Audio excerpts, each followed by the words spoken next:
Hello hello, good morning. क्या आप सबको ऑडियो वीडियो क्लियर है? सभी को क्लियर है? चलिए, डिस्कशन कुछ पेंडिंग है क्या? जल्दी से डिस्कशन कंप्लीट करते हैं जो पुराना है और फिर किस आगे बढ़ाते हैं। एक्सरसाइज 2 बचा हुआ है, मुझे याद नहीं, आप बता दें, डिस्कशन आपके लिए होता है। एक्सरसाइज 2 एंड 3 आयनिक इक्विलिब्रियम, जल्दी से आ जाए। क्या मैंने आपको एटॉमिक स्ट्रक्चर से भी होमवर्क देना स्टार्ट किया है? सबने होमवर्क किया है? आते हैं जल्दी से प्यारे बच्चों एक्सरसाइज 2 में। एक्सरसाइज 2 में जनरली बच्चा मुझसे सवाल नहीं पूछता है, एक सवाल आता है जनरली डाउट में। सवाल नंबर 3 पूछते हैं कुछ बच्चे, शायद आपको ना हो। सवाल नंबर 3 एक्सरसाइज 2 का किसी का डाउट है क्या? एक मिनट, जल्दी से सभी लोग प्रॉब्लम नंबर 6 में आएंगे। सबने देखा क्या ये सवाल? जब आपने, अच्छा कितने बच्चों ने एक्सरसाइज 2 किया है? Raise your hand. कितने बच्चों ने एक्सरसाइज 6 को पहली बार में पढ़ते से ही घबरा गए थे? होता है, और दोबारा उनसे बना भी है वो सवाल, बना है।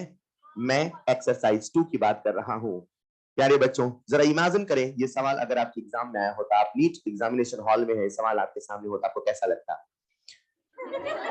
Don't do this. आपके नीट एग्जाम में सवाल कठिन नहीं आ सकता, खास करके फिजिकल केमिस्ट्री के। आप स्वस्थ रहें, तो अगर कभी ऐसा होता है सवाल 8 लाइन का है, 10 लाइन का है, 6 लाइन का, तो घबराए नहीं, वो सवाल कठिन नहीं हो सकता। समझ पा रहे हैं क्या? Just use your logic, use your common sense. ऐसे सवाल बस आपका कॉन्फिडेंस कम करने के लिए होते हैं, आपको परेशान करने के लिए होते हैं, इन्हें आपको छोड़ना नहीं है। आइए देखते हैं। सवाल नंबर 3 किसी का डाउट है? सवाल नंबर 6 किसी का डाउट है? पक्का? इसके बाद बच्चा मुझसे सवाल पूछता है, सवाल नंबर 16 डाउट है? अच्छा, कुछ बच्चे सवाल नंबर 10 भी डाउट पूछते हैं। है किसी को डाउट?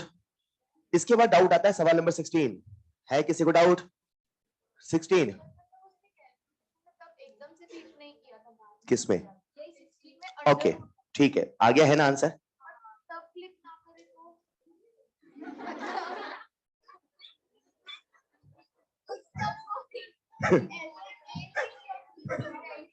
ये खतरनाक डाउट था। सर, हम एग्जामिनेशन हॉल में बैठे हैं और हमें अगर पहला सवाल ना दिखाई दे तो? सर, अगर हम पन्ने पलटे, हमें काला अक्षर अजीब टाइप में दिखाई दे तो? सर, तुरंत स्ट्राइक ना करे तो? सोचेंगे। Which of the following cannot act both as Bronsted acid? चिंतन करें, चिंतन। आधे घंटे सोचिएगा क्या करें तो? Bronsted acid and as Bronsted base. सवाल नंबर 24 किसी को डाउट है? चलिए, एक्सरसाइज 3 में बच्चा मुझसे सवाल पूछता है, सवाल नंबर 4। डाउट है क्या? मैं कॉमन डाउट ले रहा हूं जो अक्सर बच्चे मुझसे पूछते हैं, आपसे बन गए हैं, काबिले तारीफ है आप। सवाल नंबर 4 डाउट है? जिन बच्चों का डाउट है प्यारे बच्चों जरा सुनिएगा। अच्छा, जिन लोगों ने किया वो रिवाइज कर लिया करो। ऐसे मैंने प्रॉब्लम नंबर 4 हाईलाइट किया, तो आप समझिए ये वो सवाल है जो बच्चे डाउट पूछते हैं, मतलब ये वो सवाल है जहां वो फंसते हैं, तो आप इन्हें रिवाइज कर लो ना यार। जो सबसे बना है वो तो आपसे बनेगा। समझ पा रहे हैं क्या? सवाल नंबर 4 क्या कह रहा है, जरा सुनिएगा प्यारे बच्चों। इमेजिन करते हैं हमारे सामने यहाँ पर वीक एसिड है। देख लेना, वीक एसिड है ना? जब मैं डिस्कशन करता हूं, मान के चलता हूं आप सबके पास मॉड्यूल है, आप सवाल पढ़ सकते हैं, पढ़े लिखे, ये मान के चलता हूं, मैं सब डिस्कशन करता हूं, ठीक है? ऊपर से हमने मिलाया बेस। क्या मिलाया? अब ये जो बेस है, क्या ये भी वीक बेस है? सवाल कहता है इन दोनों का इक्विवेलेंस पॉइंट क्या होगा? एक बात बता दो, जो इक्विवेलेंस पॉइंट होता है वो न्यूट्रल पॉइंट होता है कि ग्राम इक्विवेलेंट इक्वल होता है? यानी कि जो एसिड का ग्राम इक्विवेलेंट है वही बेस का ग्राम इक्विवेलेंट होगा, यानी सॉल्यूशन के अंदर ना तो एसिड ना तो बेस होगा, तो फिर सॉल्यूशन के अंदर कौन होगा? सॉल्ट। अगर एसिड और बेस की रिएक्शन होगी तो जो नया सॉल्यूशन बनेगा उसके अंदर सॉल्ट ही तो होगा। अब ये बता दो प्यारे बच्चों, ये जो सॉल्ट होगा वो स्ट्रॉन्ग एसिड स्ट्रॉन्ग बेस का है कि वीक एसिड वीक बेस का है? तो जो वीक एसिड वीक बेस का सॉल्ट होता है उसके सॉल्यूशन का पीएच क्या 7 होता है कि ऑलमोस्ट 7? इस सॉल्ट के द्वारा हाइड्रोलिसिस होगा कि नहीं होगा? हाइड्रोलिसिस होने पे पीएच कैसे निकाल सकते हैं? निकाल सकते हैं। क्या सबको पीएच का फॉर्मूला याद है? बता दो। किसी को आपत्ति है? सारी इंफॉर्मेशन सवाल में दी है, आपको तुरंत सॉल्व करना है। Is this clear? इसके अलावा बच्चा मुझसे एक्सरसाइज 3 में कोई डाउट नहीं पूछता है लिटरली, फिर भी या तो वो सॉल्व नहीं करता या तो पूछता नहीं। आपको कोई डाउट हो बताएंगे? बोलेंगे एक्सरसाइज 3। एक्सरसाइज 3 का सवाल नंबर 10। एक्सरसाइज 2 में सवाल नंबर 10। एक मिनट लौटते हैं अभी एक्सरसाइज 3 कर ले। Exercise 3 anything else? Exercise 3 anything else? सच में होमवर्क किया है? बोलेंगे। डायरेक्ट मतलब तो वो सोच लेना आप यार, मैं एक एक सवाल में डायरेक्ट मतलब कैसे, how you want say direct direct. ठीक है ठीक है, पर इतना तो सोचना पड़ेगा ना, ये है। हाँ ठीक है, मतलब वो चीज आप खुद सोच ले रहे हैं। बिल्कुल सही, बिल्कुल सही, बिल्कुल सही। इसके अलावा एक्सरसाइज 3 एनीथिंग एल्स? एक्सरसाइज 3 का सवाल नंबर 47। एक बच्चे ने मुझसे सवाल पूछा है, सवाल नंबर 47। इक्विमोलर सॉल्यूशन ऑफ, यार कैसी बातें कर रहे हैं। क्या आप सबने इनऑर्गेनिक केमिस्ट्री पढ़ी है? अगर मैं डाउन द ग्रुप आऊं तो डाउन द ग्रुप में स्ट्रॉन्ग बेस होगा कि टॉप ऑफ द ग्रुप? ये भी मैं पढ़ाऊं क्या? एक मिनट, अब ऐसा नहीं कभी इधर कभी पेज पलटने पड़ते एक एक करके। पहले ये वाला पेज कर लिया अपन। 196 197 एनीथिंग एल्स? अब मैं दोबारा लौटूंगा नहीं यहाँ पे, ठीक है ठीक है। 196 197 चलेगा। फिर भी किसी बच्चे को एक का डाउट हो अलग से कोई है तो अलग से पूछिएगा। आते हैं पेज नंबर 195 एनीथिंग एल्स? 195 में सवाल नंबर 36। NaHCO3 मुझे बता दो क्या ये एसिडिक सॉल्ट है प्यारे बच्चों? और अगर ये एसिडिक सॉल्ट है तो क्या अभी भी इसका हाइड्रोजन रिएक्शन कर सकता है? मुझे उम्मीद है आप सबने दुनिया भर की रिएक्शन एस ब्लॉक में पढ़ी होंगी। यस और नो? अब ये जो है क्या ये फर्दर बेस के साथ रिएक्शन करेगा? और जब ये बेस के साथ रिएक्शन करेगा प्यारे बच्चों क्या बनाएगा? Na2CO3। Is this clear? तो ये क्योंकि एक एसिडिक सॉल्ट है मतलब अभी भी इसके अंदर हाइड्रोजन रिएक्शन करने को तैयार है, इसलिए ये रिएक्शन आगे अभी जाएगी। चलेगा 30। अच्छा page number 195 done. Page number 194 done. Page number 193 कौन सा बोल रहे थे? हम्म हम्म हम्म एक minute. Dissociation constant of base is this, the concentration of hydroxyl ion is this. मुझे बता दें हम पानी का H+ कब जोड़ते हैं?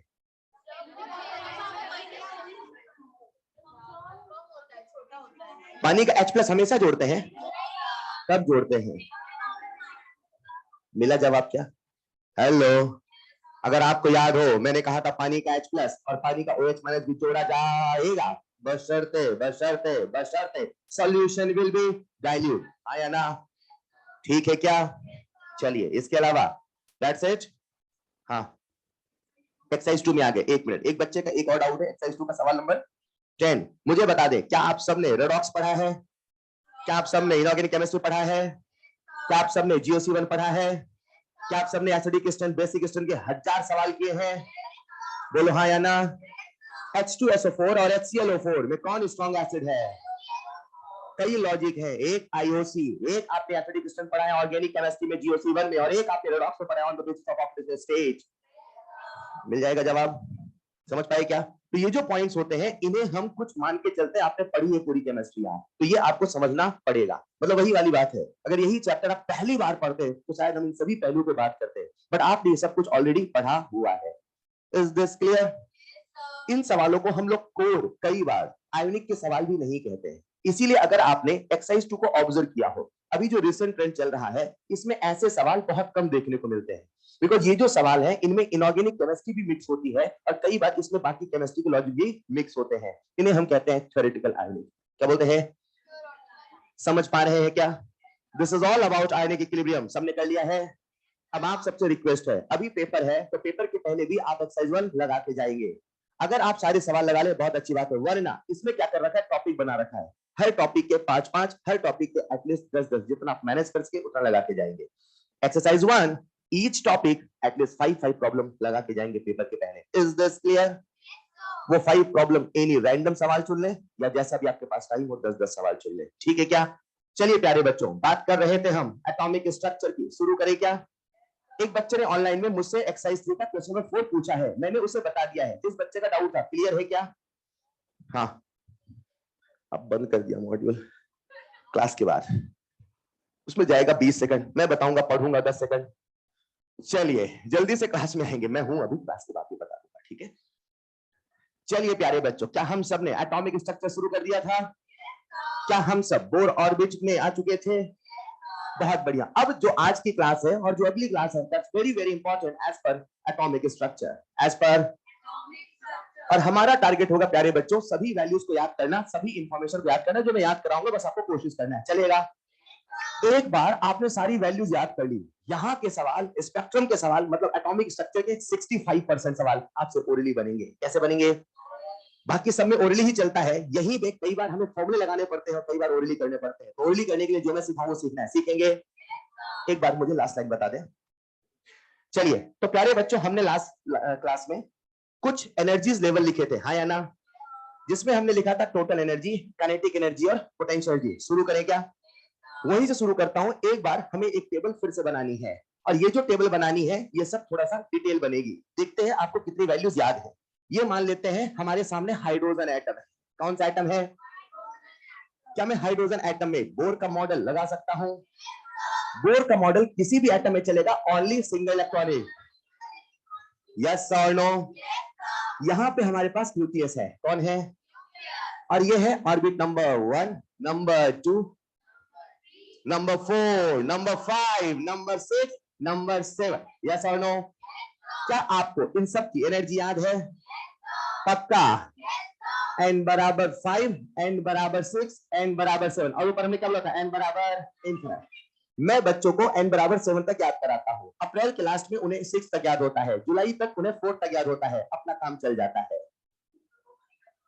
नहीं समझे? बेसिकली आपको याद कहां तक करना है? 4 तक। पर मैं कहां तक कराता हूं? 7 तक। 1 महीने में, 2 महीने में, 3 महीने में यहां पहुंचता है, अपना काम चलता है, चलेगा? ऑलराइट, मान के चलता हूं आप सबको टोटल एनर्जी याद हो गया होगा। चीख के चिल्ला के बता दे।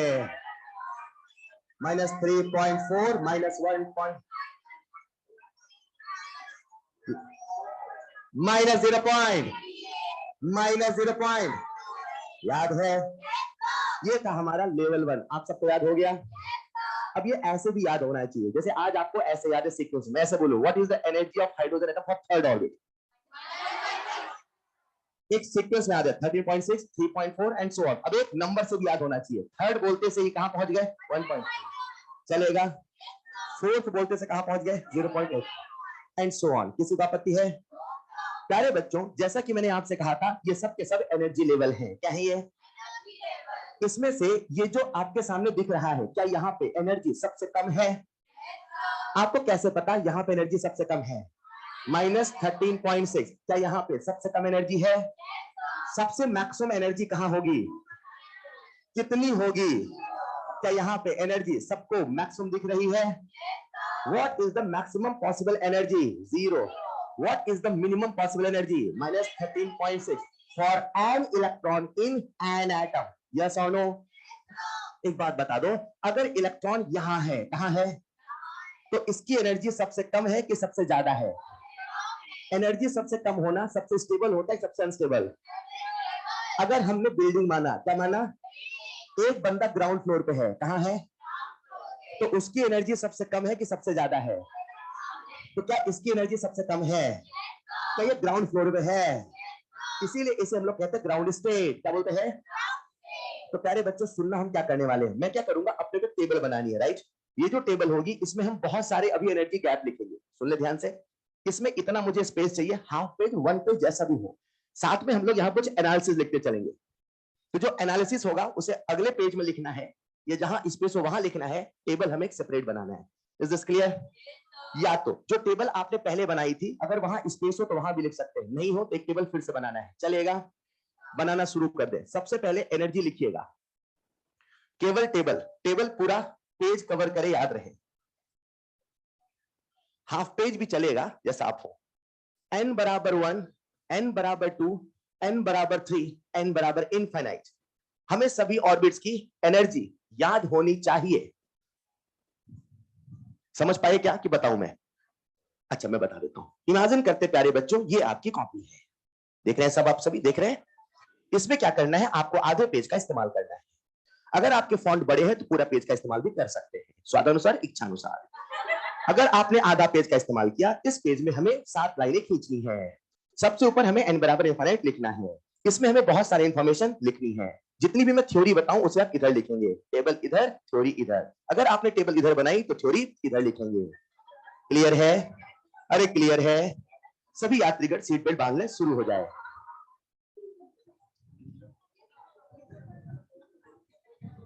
लिखिएगा जल्दी से।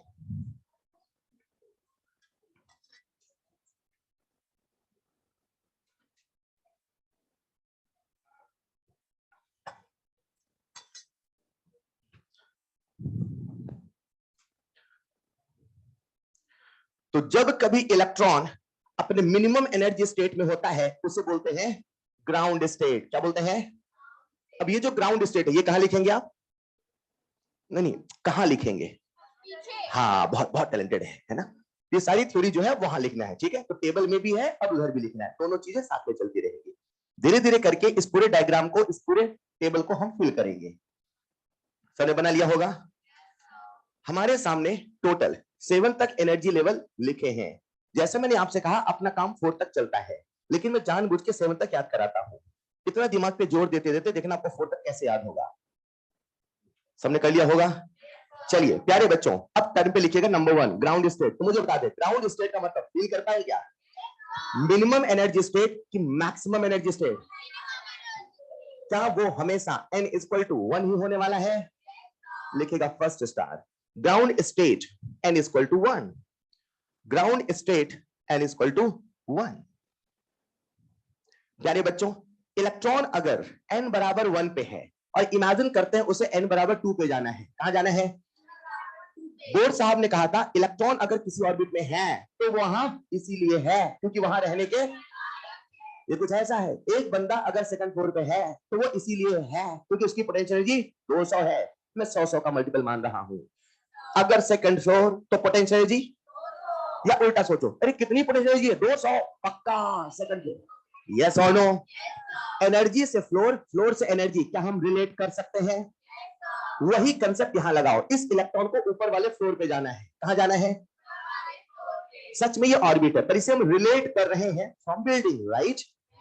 जब ये ऊपर वाले फ्लोर पे जाएगा तो एनर्जी बढ़ाएगा कि घटाएगा? जब इलेक्ट्रॉन को एनर्जी बढ़ानी होती है उसे हम कहते हैं इन टर्म्स, अरे उसे एक्साइट होना है। क्या होना है? तो मैं ऐसे बोलूंगा इलेक्ट्रॉन को ग्राउंड स्टेट से ऊपर भेजने के लिए हमें करना होगा एक्साइटेशन। क्या करना होगा? एक्साइट, उत्तेजित। एक्साइट करना मतलब उसे किसी हाई एनर्जी लेवल पे भेजना। तो हाई एनर्जी लेवल हमेशा ऊपर होगा कि नीचे होगा? अगर इलेक्ट्रॉन को एक्साइट होना है, अगर इलेक्ट्रॉन को एक्साइट यानी हाई एनर्जी लेवल पे जाना है, तो उसे एनर्जी बढ़ाना है कि घटाना है? बोलो बोलो बोलो। उसे एनर्जी, सवाल है कितने से बढ़ाना है। इमेजिन करो बिल्डिंग होती, क्या होती? एक बंदे को फर्स्ट फ्लोर से सेकंड फ्लोर पे जाना है तो कितने से एनर्जी बढ़ानी है? यस और नो? तो अगर मुझे इन सभी एनर्जी लेवल का गैप पता होता, क्या पता होता? गैप, कि भाई यहां से यहां कितना अंतर है, तो शायद हम बता देते हैं। इमेजिन करते प्यारे बच्चों, इस इलेक्ट्रॉन को जो ग्राउंड स्टेट में है हमें एक्साइट करना है। क्या करना है? तो एक्साइट करना मतलब हाई। तो क्या ये भी हाई एनर्जी लेवल है? ये भी हाई एनर्जी लेवल है। तो उस इलेक्ट्रॉन को मैं यहां भी भेज सकता हूं, यहां भी भेज सकता हूं, यहां भी भेज। यस और नो? सवाल है उसे कितनी एनर्जी देनी पड़ेगी। ये जो हाई एनर्जी लेवल है इसे हम लोग बोलते हैं एक्साइटेड स्टेट। क्या बोलते हैं? एक्साइटेशन के बाद जहां पहुंचेगा उसे बोलेंगे एक्साइटेड स्टेट। एक्साइटेड। तो जब पहली बार एक्साइट करोगे क्या वो यहां पहुंचेगा? तो इसे क्या बोलोगे? First excited state. क्या बोलेंगे? आसान है। इसे क्या बोलोगे? सेकंड। ऐसा नहीं लग रहा, जब भी मुझे लिखना होगा एक्साइटेड स्टेट, क्या लिखना होगा? मैंने कहा second excited state. Second excited state यानी 3 - 1। यस और नो? यानी ऐसे सोचो प्यारे बच्चों, अगर मुझे एक्साइटेड स्टेट से ऑर्बिट का नंबर पता करना है, एक्साइटेड स्टेट से ऑर्बिट का नंबर पता, तो मैं क्या लिखूं बता दो? Excited state +1। फील करके देखो, मैंने कहा सेकंड एक्साइटेड स्टेट यानी सेकंड एक्साइटेड स्टेट यानी 2 + 1 3। मैंने कहा थर्ड एक्साइटेड स्टेट यानी 4। मैंने कहा fifth excited state and so on, चलेगा चलेगा। Next star, n is equal to excited state plus 1, n is equal to excited state plus 1। अगर इलेक्ट्रॉन को हमें किसी हाई एनर्जी लेवल पे भेजना है, इसे टेक्निकल ऐसे बोलते हैं, अगर हमें इलेक्ट्रॉन को ट्रांजिट कराना है तो हमें उसे एक्साइट करना पड़ेगा। एक्साइट करने के लिए हमें उसे एनर्जी देना पड़ेगा, जितने का गैप है उतना ही देना पड़ेगा, ना तो थोड़ा ज्यादा ना तो थोड़ा कम। यानी कि एक बंदे को फर्स्ट फ्लोर से सेकंड फ्लोर जाना है, फर्स्ट से एनर्जी बढ़ाना है घटाना है, सबका फील साथ में चल रहा है ना। एनर्जी बढ़ाना है, एक बात कितने से बढ़ाना है, ना तो थोड़ा ज्यादा ना तो थोड़ा कम। क्या कभी ऐसा हो सकता है एक बंदा सेकंड फ्लोर पे हो, उसकी पोटेंशियल एनर्जी हो 250? इम्पॉसिबल, यस और no? Hello hello hello, impossible, yes और नो? mgh अगर सेकंड फ्लोर पे 200 है तो भाई साहब 200 ही होने वाला है, और न तो ज्यादा न तो कम होने वाला है। उन्होंने कहा इलेक्ट्रॉन के साथ भी ऐसा ही होने। हमने कहा क्या मतलब, बोले जरा सुनना, यहां पे कितनी एनर्जी है, यहां पे माइनस, ये बड़ा है कि छोटा, तो बड़ा माइनस छोटा करोगे क्या एनर्जी गैप मिलेगा? ये जो प्यारे बच्चों हमें एनर्जी गैप मिलता है, ये मिलता है 10.2 eV। कितना मिला? फील करिएगा, एक इलेक्ट्रॉन जो ग्राउंड स्टेट पे बैठा है, ग्राउंड स्टेट पे, उसे मुझे एक्साइट कराना है, उसे मुझे, तो उसकी एनर्जी बढ़ाना है कि घटाना है? एक सवाल, जो कितने से बढ़ाना है, ना तो थोड़ा ज्यादा ना तो थोड़ा कम, यस और नो? एक बात बताओ, इसकी एनर्जी हमें बढ़ानी है तो इसको एनर्जी देनी है, इसको एनर्जी, क्या इलेक्ट्रॉन खुद एक पार्टिकल है? उस इतने सब एटॉमिक पार्टिकल को एनर्जी देने के कितने रास्ते हो सकते हैं? मेरे हिसाब से इस पूरे चैप्टर में केवल एक रास्ता है और वो है ईएम वेव। कौन है? कौन है? आगे चल के एक स्पेशल केस डिस्कस करूंगा, उससे बात करेंगे जब हम इलेक्ट्रॉन से भी ट्रांजिट कराएंगे, एक हाइपोथेटिकल केस होगा। फिलहाल फिलहाल एनर्जी देने का एक रास्ता, एनर्जी देने का ईएम वेव। एक मिनट, वेव पार्टिकल को एनर्जी कैसे देगी? प्लैंक साहब ने कहा था वेव का डुअल नेचर होता है, इसके अंदर भी पार्टिकल जैसा होता है, उसी से उसको एनर्जी मिलेगी। बोलो हाँ या ना? ये जो ईएम वेव है, इमेजिन कोई इलेक्ट्रॉन है, क्या ये सबको दिख रहा है? क्या ईएम वेव आई? कौन आई? ईएम वेव में क्या है? फोटोन। क्या वो एनर्जी कैरिंग पैकेज है? क्या फोटोन इस पार्टिकल से टकराएगा, एनर्जी का एक्सचेंज कराएगा? क्या कभी ऐसा होता है कि फोटोन आधी एनर्जी दे दे आधी रख ले? लिफाफा खुलता है, एनर्जी पूरा पड़ता है, यस और नो? इसको कितना एनर्जी चाहिए, कितने का फोटोन हम लेके आए? ना तो थोड़ा ज्यादा ना तो थोड़ा कम, यस और नो?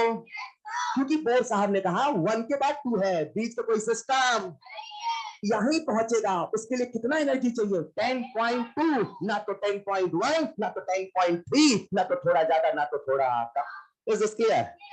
हमने भाई को फोटोन दिया, क्या दिया? 1 मिनट, कितने इलेक्ट्रॉन है तो कितने फोटोन दो? एक इलेक्ट्रॉन एक फोटोन। क्या बोला मैंने? एक इलेक्ट्रॉन।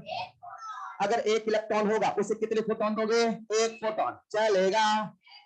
ये इलेक्ट्रॉन जो कि ग्राउंड स्टेट मौजूद था, मैंने उसे कितने ईवी का फोटोन दिया? कहां पहुंच गया? मैंने क्या किया प्यारे बच्चों, उसे और ईवी का फोटोन दिया, और ईवी का। केस नंबर 2, वो भी ग्राउंड स्टेट बैठा है, कहां बैठा है? 1 से 3 का गैप कितना है बता दोगे? मुझे पता है, आप सब माइनस कर लोगे। 1 मिनट, मुझे पता है आप सब माइनस करवाऊं क्या? माइनस, ठीक है, मैं माइनस कर दूं आपके लिए। This minus this, this minus this, बोलो ना yes sir no sir. This minus this, छोटा माइनस बड़ा कि बड़ा माइनस छोटा? दिस माइनस दिस, नहीं नहीं, दिस माइनस दिस। अच्छा, अगर दिस माइनस दिस किया तो कैसा आएगा? एनर्जी गैप माइनस होने कोई तुक है? अरे बोलो ना। तो कभी माइनस में समझ जाना, गलती हमें नहीं करी है, यस और नो? दिस माइनस दिस क्या कर दूं मैं आपके लिए? ये आता है 12.09, 12 पॉइंट।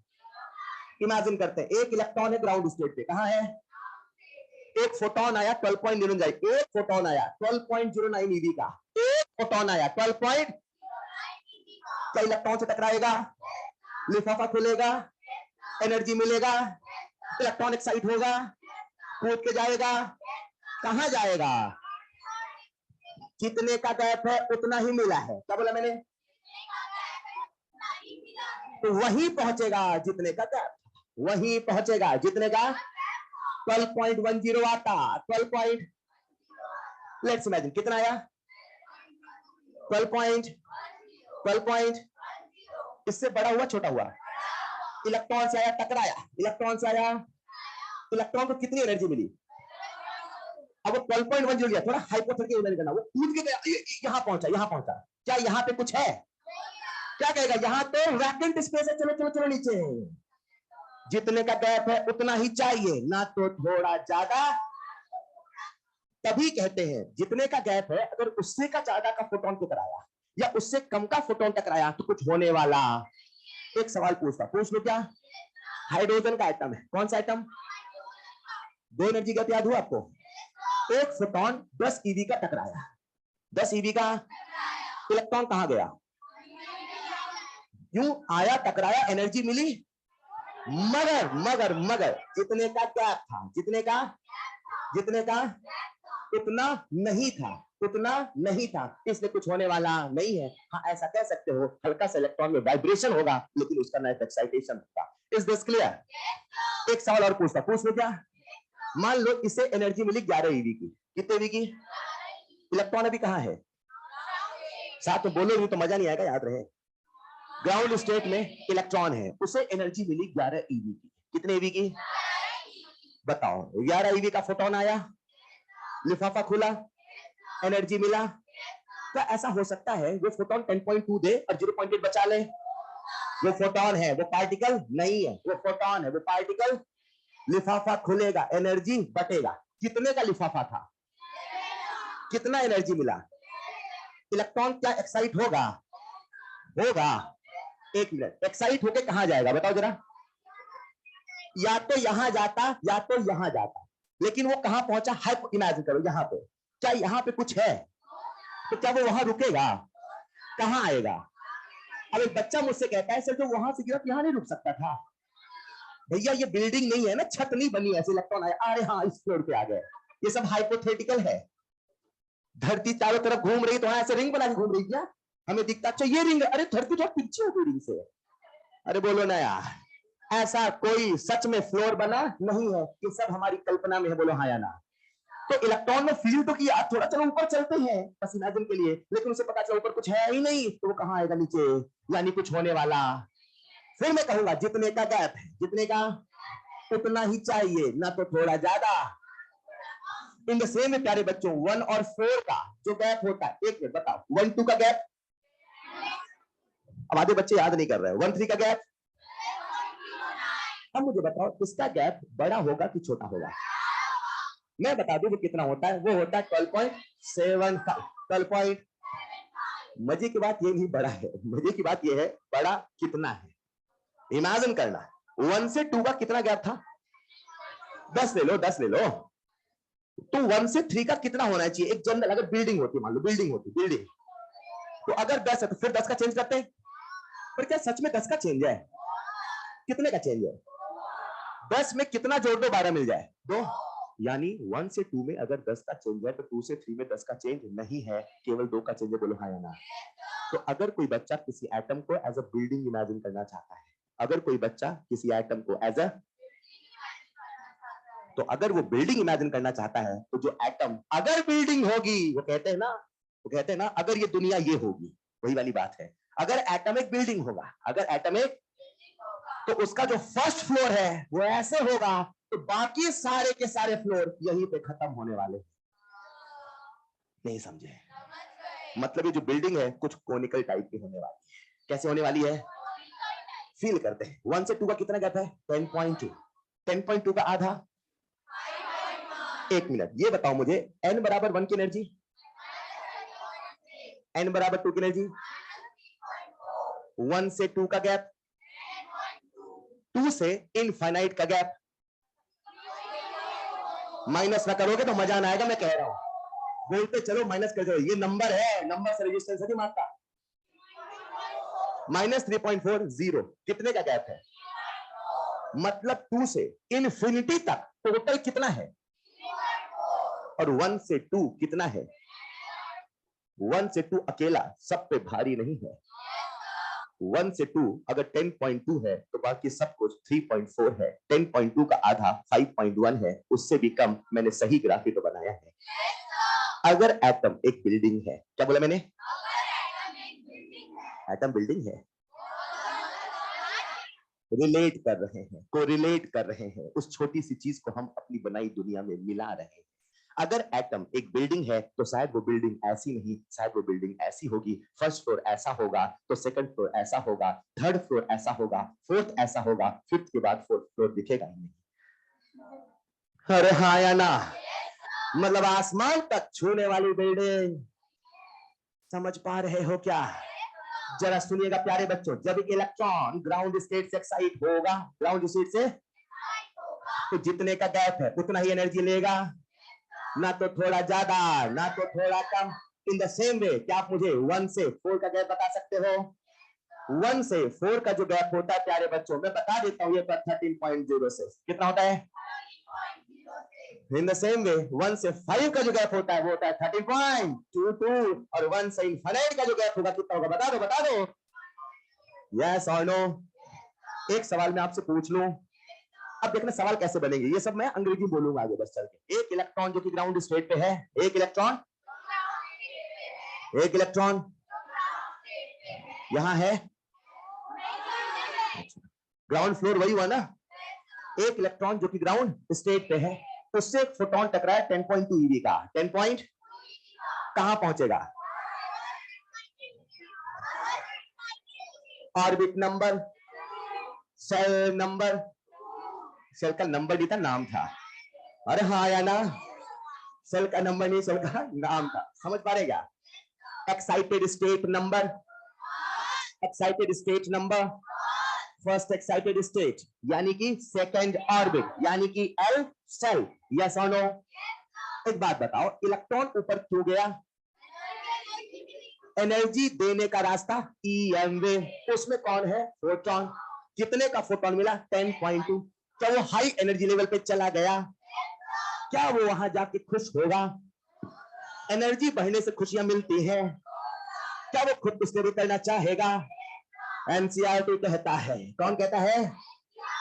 विदिन 10 की पावर -8 सेकेंड, विदिन 10 की पावर -8 सेकेंड ये जो इलेक्ट्रॉन आपने एक्साइट किया है तन से नीचे आएगा, तन से नीचे, ऊपर रह नहीं, क्योंकि आपने भेजा था, मजबूरी में गया तो था, मगर उसे वहां मजा ना आया, फिर से कहां आया। यस और नो? ऊपर से नीचे आना, हाई एनर्जी लेवल से लो एनर्जी लेवल आना, इसे कहते हैं डी एक्साइटेशन। क्या बोलते हैं? Next point, next point, next point, next point.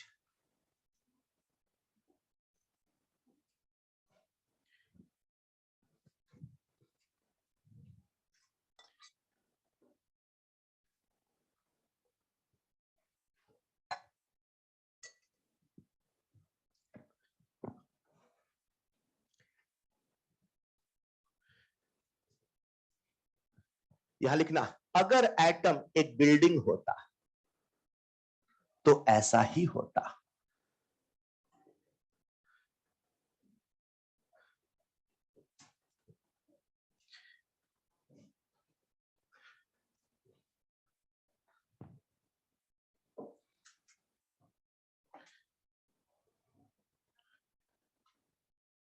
लिखिएगा next point, de excitation, transition from high energy level to low energy level. De excitation, transition from high energy level to low energy level. High energy level से low energy level का जो transition है उसे क्या कहते हैं? De excitation. Transition from high energy level to low energy level is known as. आइए आप सबका ध्यान मुझे चाहिए बोर्ड पर, बोर्ड पर, बोर्ड पर, बोर्ड पर। आगे क्या? अरे आगे क्या? आइए प्यारे बच्चों देखते हैं, एक इलेक्ट्रॉन ग्राउंड स्टेट पे है, कहां है? उसे हमने फोटोन से बम्बार्डमेंट कराया। क्या कराया? समझ पाए क्या? 13.06। क्या बोले मैंने? 13.06। कहां पहुंच गया? दन से आपके सामने बना, अभी यूज करो ना इसको यार। 13.06 कहां पहुंच गया? एक्साइटेड स्टेट नंबर, वहां जाके खुश नसीब होगा, नीचे आएगा, आएगा। अब जब वो नीचे आएगा, तो नम नीचे आएगा 5 से, कहां आएगा? 1 पे। अब नीचे आने के कई सारे स्टेप हो सकते हैं। हो सकता है 5 से आए 4 पे, 4 से आए 3 पे, 3 से आए 2 पे, 2 से आए, एंड ऑफ द डे वो 1 पे आके रुकेगा। एंड ऑफ द डे वो, लेकिन कई स्टेप में गिर सकता है। जरा सुनिएगा। लेट्स इमेजिन मैंने 10.2 का फोटोन दिया। 10.2 का वो इलेक्ट्रॉन कहां पहुंच गया? आप भी तो फोटोन यार। मैंने 10.2 का फोटोन दिया, किसे दिया? कहां है? कहां पहुंच गया? वहां उसे मजा आएगा, नीचे आएगा। जब नीचे आएगा तो एनर्जी घटाएगा कि बढ़ाएगा? क्यों कभी बढ़ाता है, क्यों कभी घटाता है? क्योंकि बोर साहब ने कहा था अगर कोई कहीं पे है तो इसीलिए है क्योंकि वहां रहने के लायक है। तो अगर उसे 1 पे रहना है तो उसे अपनी एनर्जी घटानी पड़ेगी, अगर उसे 2 पे रहना है तो अपनी एनर्जी बढ़ानी पड़ेगी। बढ़ा अपने आप नहीं सकता, फोटोन चाहिए, मगर घटा अपने आप सकता है। एनर्जी रिलीज करके बोलो हाँ या ना। एनर्जी लेने का, एनर्जी देने का मात्र एक रास्ता इस पूरे टॉपिक है, EM वे। कौन सी वेव? क्या इलेक्ट्रॉन 2 से 1 पे आएगा, एनर्जी एमिट करेगा in the form of EM wave, in the form of, क्या वो यहां से एक फोटोन एमिट करेगा? एक इलेक्ट्रॉन, एक फोटोन, एक इलेक्ट्रॉन। तो जब वो 2 से 1 पे आएगा कितने EV का फोटोन एमिट करेगा? 10.2। यस और नो? एक सवाल मैं आपसे पूछ लूं। एक इलेक्ट्रॉन n बराबर 3 से n बराबर 1 पे ट्रांजिशन करता है। n बराबर 3 से डी एक्साइटेशन की एक्साइटेशन, एनर्जी बढ़ी की घटी, कितने EV का फोटोन रिलीज, कितने EV का फोटोन रिलीज चलेगा? अगर इमेजिन करो बच्चों इलेक्ट्रॉन 3 से 1 पे ना आके 3 से 2 पे आता, 3 से, क्या अब भी वो 12.09 का फोटोन रिलीज करता? अब क्या उससे कम करता? कितने का करता? एक बार वो भी गैप लिख ले क्या? और लिखते हैं 1 से 2 का गैप आप सबको याद हो गया। 1 से 2 गैप, 2 से 3 का होता है 1.89, 3 से 4 का 0.66, 4 से 5 का 0.31। अरे निकाल लोगे ना यार। फिर मैं कहूंगा बच्चों कहां तक याद करना है? 4 तक। पर हम क्लास में कहां तक याद करेंगे? 7 तक। मेन एनर्जी 7 तक याद करो, एनर्जी गैप 6 तक याद करो, इसे यहां तक याद करो। और याद करना चाहो कर सकते हो, बाकी वो सुविधा अनुसार है, इच्छा अनुसार है, चलेगा। उसके बाद भी आप एनर्जी गैप निकाल सकते हैं। 2838 कितने गैप है? 0.1। यस और नो? तो मैंने ऊपर वाला भी गैप लिख दिया है, लेकिन आपको याद कहां तक करना है? 5 तक, 4 तक। कंफर्टेबल रहोगे 4 तक सारे सवाल बनेंगे। Is this clear? लेकिन याद रहोगा तो सवाल बनेंगे पर जल्दी नहीं बनेंगे, याद होगा तो सवाल जल्दी बनेंगे, हवा बनेंगे, वही हमारा टारगेट। Is this clear? इसीलिए सारी मेहनत हम कर रहे हैं। लिखिएगा नेक्स्ट पॉइंट पे, एनर्जी लेवल्स। 1 से 2 का गैप, 2 से 3 का गैप, 3 से 4 का गैप, 4 से 5 का गैप। एक बच्चा कहता है सर क्या ये हमें सब याद करना है? हाँ याद करना है। सर याद कैसे होगा? मैंने आपको इलाज दे दिया था, खाना खाने के पहले, खाना खाने के बाद, सुबह, दोपहर, शाम। बनाएंगे टेबल, याद करेंगे, आपको बिल्कुल याद होगा। कसम खाएं याद होगा कैसे, और याद करना पड़ेगा। चलिए सब लिख लिया होगा। अब कुछ छोटे छोटे सवाल मैं आपसे पूछूंगा। इधर लिख लिया था क्या?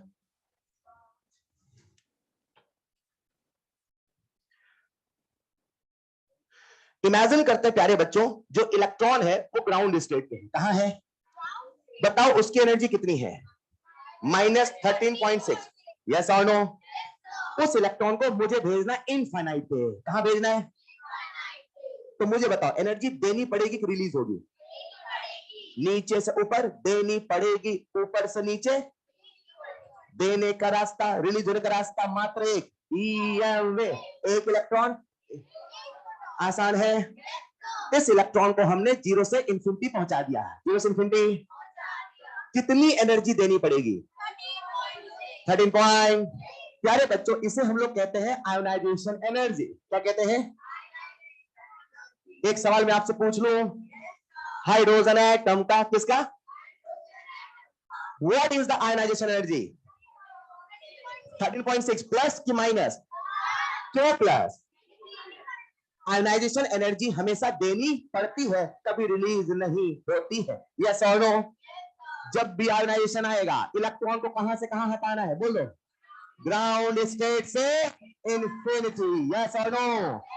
याद रखिएगा आयनाइजेशन एनर्जी केवल 1 से इंफिनिटी डिफाइन है, केवल 1 से। Is this clear? लिखते चलिएगा।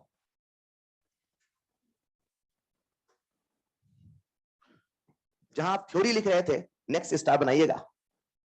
आयनाइजेशन एनर्जी, इसको पूरे लिखाऊं कि मैं सबको में? Is the amount of energy required to remove electron from ground state to infinity. कितने से काम चलेगा? हेलो, एक सवाल मैं आप सबसे पूछ लूं क्या? मैंने आपके सामने लिखा है आई ई बराबर E1, कोई कमी है क्या?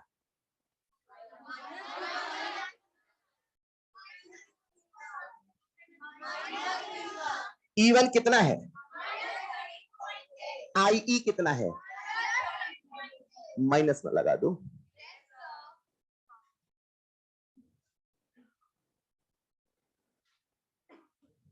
इमेजिन करते प्यारे बच्चों, एक इलेक्ट्रॉन सेकंड ऑर्बिट में है। कहां है? जल्दी से मुझे उसकी एनर्जी बता दो। उस इलेक्ट्रॉन को मुझे करना है सेपरेट। क्या करना है? अब मैं उसे आयोनाइज वर्ड नहीं बोलूंगा। आयोनाइजेशन वर्ड केवल तब बोला जाएगा अगर वो n बराबर 1 पे नहीं है और आपको वहां से करना है सेपरेट। क्या करना है? तो उस एनर्जी का नाम होगा सेपरेशन एनर्जी। क्या नाम होगा? मेरा एक सवाल सुनना, पूछ लो क्या? एक इलेक्ट्रॉन जो कि फर्स्ट एक्साइटेड स्टेट पर है, एक इलेक्ट्रॉन जो कि, क्या उसके लिए आयोनाइजेशन एनर्जी डिफाइन होगा? होगा होगा। क्यों नहीं होगा? आयोनाइजेशन एनर्जी केवल n बराबर 1 से डिफाइन होता है। ऐसा क्यों होता है? बनाने वालों ने ऐसा बनाया? अरे हाँ या ना? जब वो n बराबर 1 पे नहीं होगा, कहीं और होगा, वहां पे आयोनाइजेशन नहीं बोलेंगे। सवालों में कई बार बोल देते हैं मगर वो सही नहीं है। Ionization is defined only from n equal to 1, और कहीं से क्या बोला जाएगा? सेपरेशन। क्या बोला जाएगा? ऑलराइट, n बराबर 2 से इंफिनिटी पे पहुंचाना है। n बराबर 2 से इंफिनिटी पे एक इलेक्ट्रॉन जो फर्स्ट एक्साइटेड स्टेट में उसे पहुंचाने के लिए कितनी एनर्जी देनी पड़ेगी? 3 पॉइंट। जितने का गैप है उतना ही दोगे, जितने का गैप है उतना ही रिलीज होगा। ये एनर्जी देते कब है? जब ऊपर भेजना है। ऊपर कौन भेजते हैं? हम। अच्छा, एनर्जी रिलीज कब होती है? ऊपर से नीचे कौन लाता है? वो अपने आप आता है। वो अपने आप क्यों आता है?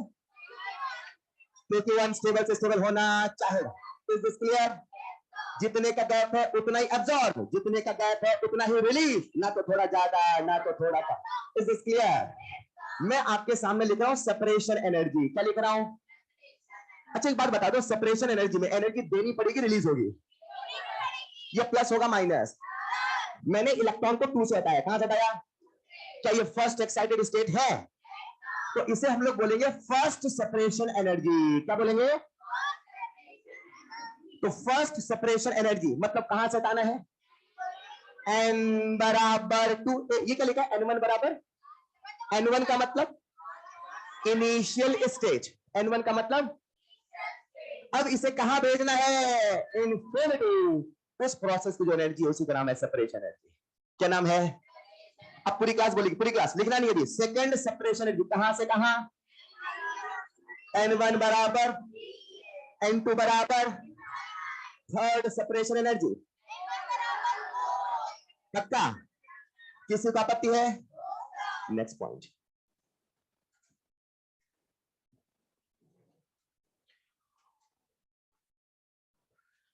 जितने का गैप है उतना ही एब्जॉर्ब, जितने का गैप है उतना ही रिलीज, ना तो थोड़ा ज्यादा ना तो थोड़ा कम। कब होगा एब्जॉर्ब? जब जाएगा ऊपर। कब होगा रिलीज? जब आएगा नीचे। ऊपर कौन ले जाता है? हम। नीचे कौन ले आता है? अपने आप।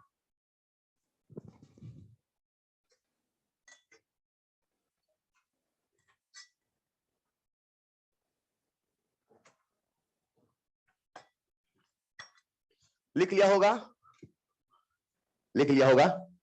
चलिए मुझे आप सबका ध्यान चाहिए बोर्ड पर।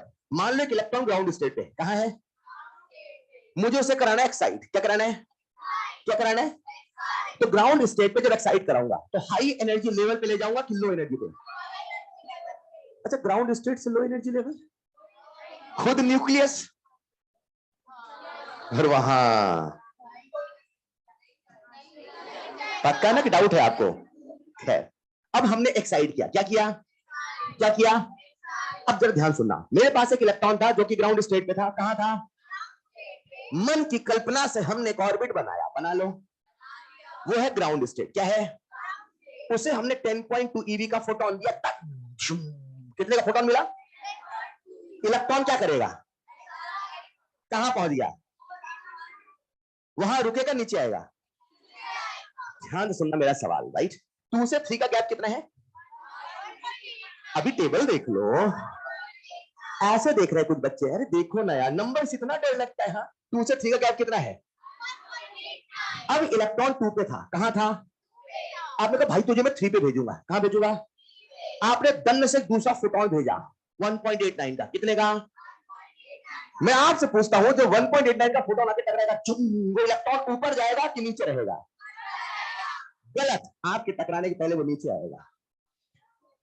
आपके टकराने के पहले वो, याद रखना, excitation always takes from n equal to 1। किसी हाई एनर्जी लेवल से एक्साइटेशन नहीं होता जब तक आप फोटोन भेजोगे, तब तक वो होगा नीचे विद इन 10 की पावर -8 सेकेंड।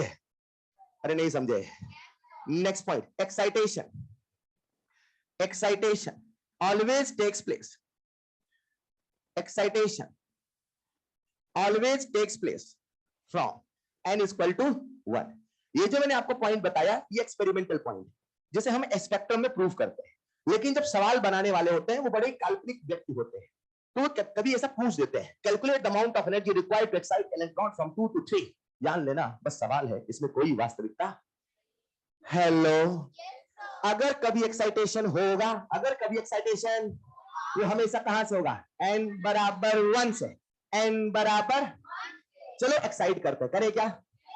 मैंने इलेक्ट्रॉन को 10.2 eV का फोटोन दिया, 10.2 eV का, वो इलेक्ट्रॉन कहां पहुंचेगा, फर्स्ट एक्साइटेड स्टेट। कहां पहुंचेगा, एक्साइट करने में एनर्जी देनी पड़ेगी, रिलीज होगी, उस एनर्जी का नाम होता है एक्साइटेशन एनर्जी। क्या नाम है। एक सवाल मैं आपसे पूछता हूं, पूछ लो प्यारे बच्चों, एक्साइटेशन एनर्जी क्या हमेशा n बराबर 1 से डिफाइन होगा, नहीं, कभी कभी 2 से भी होगा, नहीं, कभी कभी 3 से भी होगा। Excitation always takes place from n equal to 1। किसी हाई एनर्जी लेवल से एक्साइटेशन होता नहीं है, वो केवल काल्पनिक सवालों में होता है, रियलिटी में ऐसा होता। Is this clear. ऑलराइट, तो मैंने आपके सामने लिखा फर्स्ट एक्साइटेशन एनर्जी, क्या लिखा,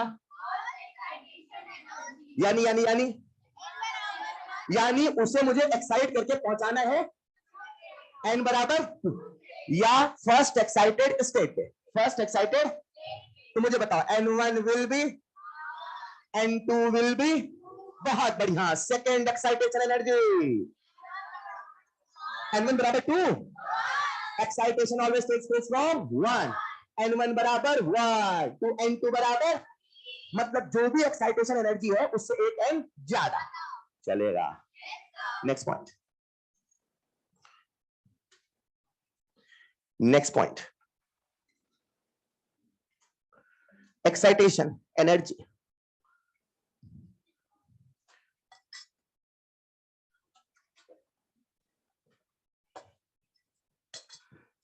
आप सबके सामने टेबल बनी है, इस टेबल का आप आज इस्तेमाल कर सकते हैं, नेक्स्ट क्लास में नहीं करेंगे, आज कर सकते हैं, ठीक है। हेलो, कुछ मैं सवाल पूछूंगा, तूफान गति से पूरी क्लास को आंसर देना है, देंगे क्या। पहला सवाल, ionization energy of hydrogen atom. सब लोग नहीं बोल रहे यार, फिर कहोगे बाद में सर सवाल पूरी क्लास हवा में कर रही हूं, हम सर लिख लिख के कर रहे हैं, सर हमसे नहीं बन रहा है सर, वही है ना, साथ में चलते नहीं। What is the ionization energy of hydrogen atom. Ionization energy का डेफिनेशन, इलेक्ट्रॉन कहां से कहां पहुंचाना है, 1 से, सेपरेशन एनर्जी में कहां से पहुंचाते हैं, 2 से, 3 से, 4 से, 5 से, इनफाइनाइट, एक्साइटेशन में कहां से पहुंचाते हैं? 1 से 2, 1 से 3, 1 से एंड सो ऑन। चलेगा? एक सवाल पूछ लो। व्हाट इज द, सुनो सुनो सुनो सुनो सुनो, what is the first separation energy? सोच लो पहले, जो कुछ पूछो पहले मन में सोचो। अरे मन में, मन बोलता है क्या आपका? कैसा मन है? व्हाट इज द फर्स्ट, पूरा सवाल सुनो, what is the first separation energy? मन में और भी सोच लो। What is the first separation energy for an electron in an hydrogen atom? 3 point? Confirm? Perfect. अगला सवाल, what is the second excitation potential? क्या बोला मैंने? second? कई सब में EV है, V का मतलब वोल्ट है, इसे हम पोटेंशियल भी कई बार बोल देते हैं। What is the second excitation potential? सोचो आराम से। What is the वैल्यू नहीं बोलना है। What is the second excitation potential for an electron in an hydrogen atom? Confirm? ये वैल्यू याद होगी, धनाधन सब कुछ बनेगा। एक और सवाल पूछ लो। एक इलेक्ट्रॉन n बराबर 4 से n बराबर 3 पे आया, देख लो। n बराबर पहला सवाल, फोटोन होगा एब्जॉर्ब कि फोटोन होगा एमिट? शानदार। कितने ईवी का? कितने ईवी का? कितना फोटोन? एक इलेक्ट्रॉन, एक फोटोन। 4 सवाल कर लिया। नहीं समझ पा रहे? यही सवाल बनने वाला है। Is this clear? एक और सवाल पूछ लूं क्या? एक और सवाल पूछ लूं क्या? एक इलेक्ट्रॉन 2 से आया 1 पे, 2 से आया 2 से आया। सवाल number 1, excitation D excitation, energy release absorb in the form of कितने फोटोन? एक इलेक्ट्रॉन। अगर 1 मोल होता तो, अगर 1 मोल एटम होता तो 1 मोल, यस और नो? मेरा सवाल क्या है? वो जो एमिटेड फोटोन है, वो जो एमिटेड, तो उसका लैम्डा बता दोगे कैसे? एक मिनट, जो ईएम वेव आएगी, क्या वो ईएम वेव है? ईएम वेव के लिए क्या ऐसी वाला लैम्डा होता है? जमाने को बता दो। 10.2 बराबर 12400 फॉर लैम्डा इन एंगस्ट्रॉम। हाँ या ना? सवाल करने को तैयार है? तो ये क्या किया मैंने? समझ पा रहे क्या? एमिटेड एनर्जी, ये फॉर्मूला मैंने कहा था, जब लैम्डा निकालना हो एंगस्ट्रॉम में तो 12400, और जब लैम्डा निकालना हो नैनोमीटर में तो 1240। यस और नो? धनाधन सवाल बनेंगे। करते हैं। एक बच्चा कहता है सर, क्या कहता है? आपने हमें हाइड्रोजन का रटवा लिया, लेट्स इमेजिन। क्या बोला उसने? पूरा तो बोला ही नहीं आपने। आपने हमें हाइड्रोजन का रटवा दिया, कोई और एटम आए तो? अरे हाँ या ना? एक बात बताओ, एनर्जी का फॉर्मूला क्या था? Z square upon n square. अच्छा, ऑर्बिट नंबर 1 किसी एक एटम का किसी दूसरे एटम का बदल जाएगा क्या? 1 तो ऑर्बिट 1 ही रहेगा, मगर एटॉमिक नंबर बदलेगा क्या? मतलब एनर्जी के सारे सारे सारे फॉर्मूले में एक ही फैक्टर आने वाला है, Z स्क्वायर। यस और नो? लिखिएगा next point. Next point, energy for any hydrogen like species is equal to energy of hydrogen into Z square. Energy for any hydrogen like species is energy of hydrogen into Z square. लिख लिया होगा। एक बच्चा कहता है sir इससे तो energy निकालेंगे, क्या कैसे निकालेंगे? मैंने कहा so simple, delta E of any hydrogen like atom is equal to delta E of hydrogen into Z square. जादू दिखाऊं क्या इसका? इमेजिन करते हैं हमारे सामने हीलियम प्लस है। कौन है? इमेजिन कर लो। अरे नहीं करते आप इमेजिन यार। हीलियम प्लस का एटॉमिक नंबर तो Z स्क्वायर। अब आधी जनता या तो 2 से मल्टीप्लाई करती है तो 4 से मल्टीप्लाई करती है ना, याद रखना। कुछ को मास नंबर एटॉमिक नंबर लगता है और कुछ को एटॉमिक नंबर लगता है पर स्क्वायर नहीं करते, तो बोलेंगे सर गलत हो गया। हाँ ये होता है, आप भी करोगे, देखना अभी कुछ ही देर में। फिलहाल हीलियम प्लस है। कौन है? मैं गलती हमेशा बताता हूँ, always I point out mistake, इन्हें दिमाग रखना, यही गलती आप करते हैं, राइट? हीलियम प्लस जो है ये एक हाइड्रोजन लाइक स्पीसीज है कि नहीं है? ये हाइड्रोजन लाइक क्यों बोलते हैं इसे? मुझे बताओ, what is the energy gap of 1 to 2? 10.2 into 4, ये मल्टीप्लाई नहीं कर पाओगे।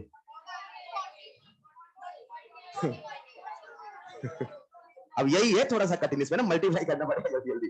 10.24 आपने निकाल दिया। एक सवाल पूछ लो मैं आपसे, एक हीलियम प्लस का एटम है, हीलियम प्लस का इलेक्ट्रॉन 2 से 1 पे आया, 2 से छत से नीचे गिरा कि नीचे से ऊपर गया?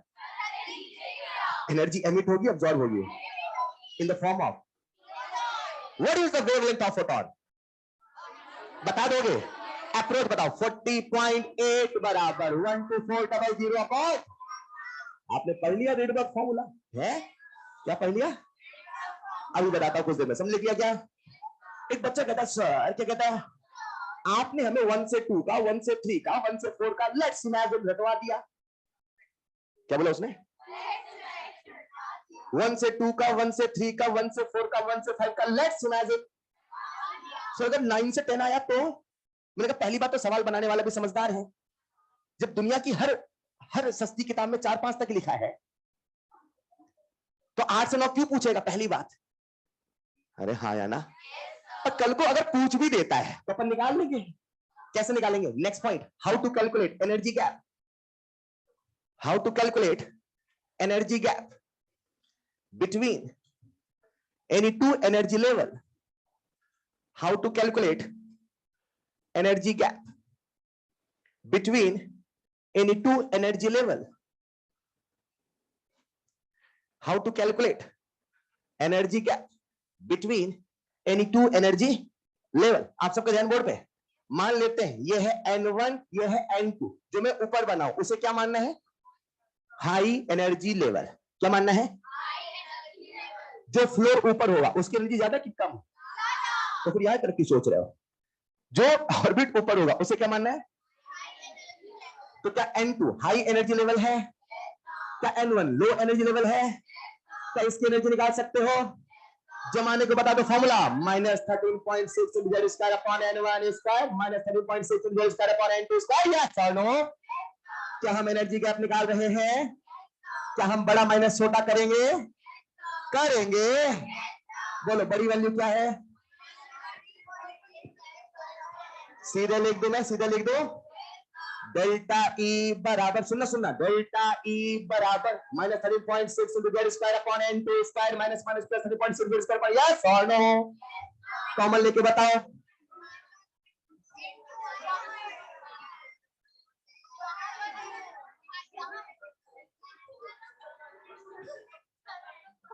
हाँ? पक्का? पक्का? यहाँ n2 लिख दूं? वरना आप जीरो कर दोगे, है ना? नहीं वो तो हम नहीं करेंगे सर। खैर जो सुनिए, देखते हैं डेल्टा ई कितना आया, बोलो सिंप्लीफाई करके। जीवन में निगेटिविटी चाहते हैं पॉजिटिविटी चाहते हैं? निगेटिव को हटाए निगेटिव को। 13.6 into z square into 1 upon n1 square minus 1 upon n2। yes or no? क्या हम जमाने का किसी भी एनर्जी लेवल को गैप निकाल सकते हैं? हाइड्रोजन के लिए सारा याद रहेगा, बाकी सबका भी ऑटोमेटिक याद होगा। इंटू जेड स्क्वायर तो करना है, फिर भी कुछ अकल्पनीय काल्पनिक सवाल आ गया तो कर लेंगे। एक मिनट, ये क्या लिखा है? एक मिनट, मान लो नीचे से ऊपर गया, नीचे से, तो ये एब्जॉर्ब एनर्जी है कि रिलीज? और जब ऊपर से नीचे आया तो यही रिलीज। यस और नो? लिखिएगा नेक्स्ट पॉइंट।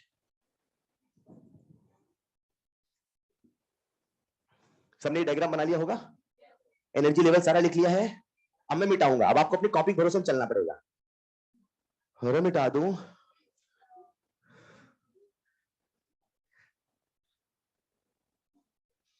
सबने लिख लिया होगा। तो हमने हाइड्रोजन एटम के लिए सभी एनर्जी लेवल, एनर्जी गैप, ये सब किया है। अभी क्लास में याद करेंगे, बस आपका साथ चाहिए, यही याद होगा। थोड़ा थोड़ा ट्राई कर, धीरे धीरे करके चीजें आती है, एक साथ नहीं आएंगी। नंबर देखते ही दिमाग घबराने लगता है, इतना नंबर, ये तो कभी आए नहीं हमारे।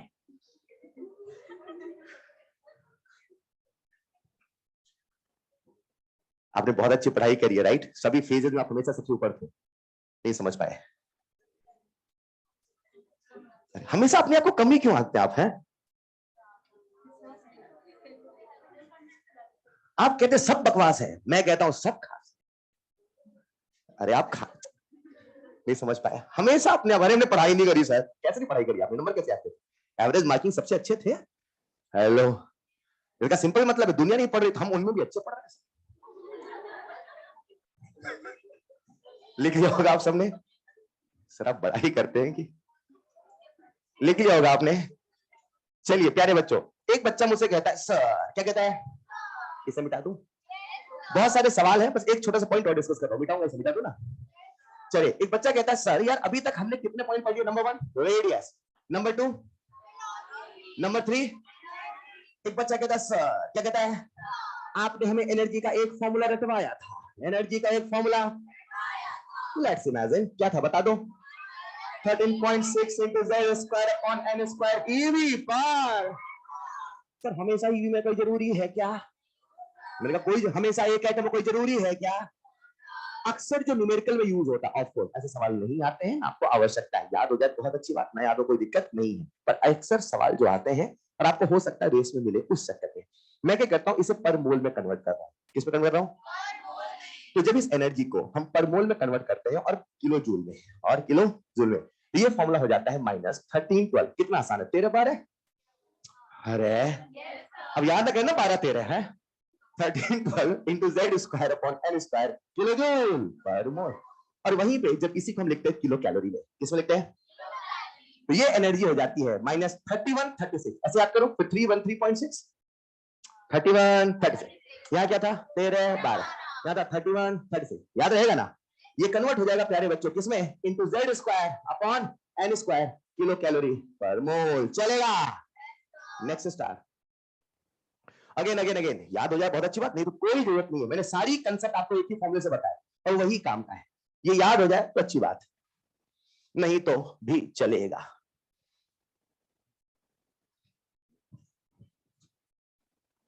हमने अभी तक 3 फॉर्मूले पे बात करी है।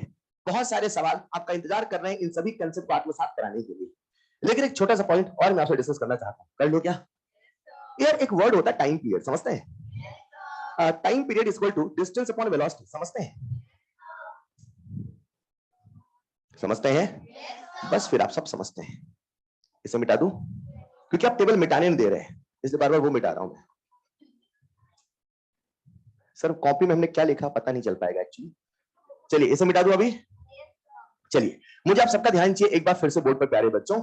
एक बात बता दो, इमेजिन करते हैं हमारे सामने बोर मॉडल है। कौन सा मॉडल है? जब भी मैं बोर मॉडल बोलता हूं आपके जहन में कितने न्यूक्लियस आते हैं? अच्छा हमेशा एक ही आता है ना? कितने इलेक्ट्रॉन आते हैं? बहुत अच्छे। एक बार बता दो, ये इलेक्ट्रॉन क्या किसी ऑर्बिट में है? अगर कभी सवाल आपसे कहता है कैलकुलेट सरकमफेरेंस, क्या कैलकुलेट करो? क्या निकाल लोगे? है? ये कैसे निकालेंगे? 2 पाई।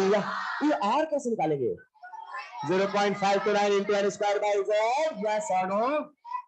लेकिन सवाल आज आपसे न सरकमफेरेंस पूछ रहा है न रेडियस पूछ रहा है, वो पूछ रहा है टाइम पीरियड। क्या पूछ रहा है? यानी ये इलेक्ट्रॉन जब इस ऑर्बिट में घूम रहा है तो ये साइकिल कंप्लीट करने में कितना टाइम लगा? हमने कहा so simple, time period is equal to distance upon, hello, जिसे मैं लिख दूं फिलहाल वेलोसिटी। चलेगा? जो डिस्टेंस है क्या वो सरकमफेरेंस है? लिख दूं मैं 2 पाई आर? चलेगा? वेलोसिटी सबको याद है, फॉर्मूला बोलोगे? एक मिनट, मैंने लिखा वेलोसिटी। अब 2 पाई तो कांस्टेंट है, 2 पाई तो आर का फॉर्मूला है। Let me talk. आर का फॉर्मूला है 0.529 into n square by Z. साथ में चलेंगे, साथ में चलेंगे, साथ में चलेंगे। 0.529 into n square by Z. यहां ऊपर क्या गया? N square by Z. लिख देता हूं मैं, लिख देता हूं एन स्क्वायर बाई, और यहां नीचे वेलोसिटी का फॉर्मूला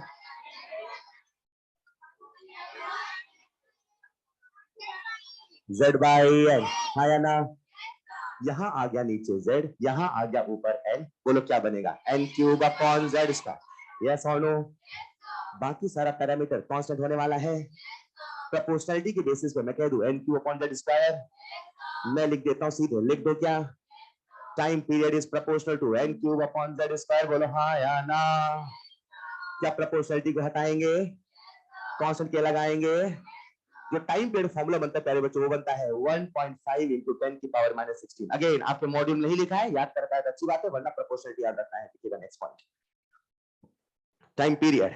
जैसा आपने फॉर्मूला याद किया रेडियस का, वेलोसिटी का, एनर्जी का, ठीक उसी प्रकार से टाइम पीरियड। हमें बेसिकली याद करना है प्रोपोर्शनैलिटी।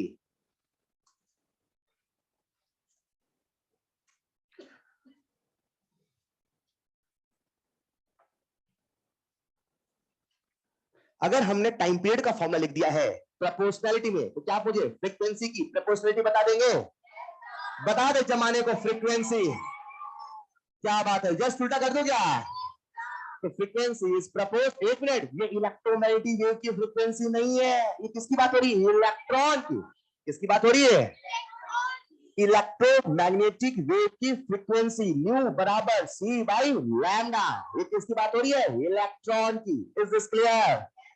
लिख लीजिएगा, is proportional to z square upon n cube. लिख देना frequency of electron, of moving electron, frequency of moving electron,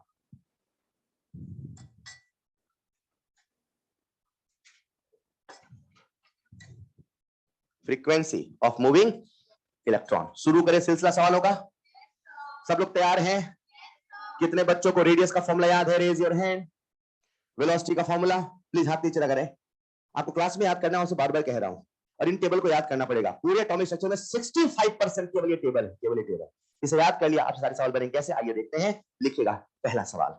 आइए शुरू करते हैं सवालों का सिलसिला। मैं यहां पे जितने सवाल ले रहा हूं वो किस किस टॉपिक से है? Angular momentum, radius, velocity, energy और time period. Is this clear? लिखिएगा पहला सवाल, एंगुलर मोमेंटम, हाथ खड़े करना है। Angular momentum of n, angular momentum of n electron in second Bohr orbit, angular momentum of an electron in second Bohr orbit of hydrogen atom is, second Bohr orbit of hydrogen atom is, दंदन करके सवाल करना है। second Bohr orbit of hydrogen atom is, हाथ खड़े करते चलेंगे। Angular momentum बोलते हैं, क्या आप सबके जहन में फॉर्मूला आ चुका है? mvr बराबर है h अपॉन 2 पाई। यस और नो? m की वैल्यू 2, तो answer will be h upon pi. आपत्ति है? अगला सवाल, angular momentum of n electron, short form लिखें, एंगुलर मोमेंटम am लिखें।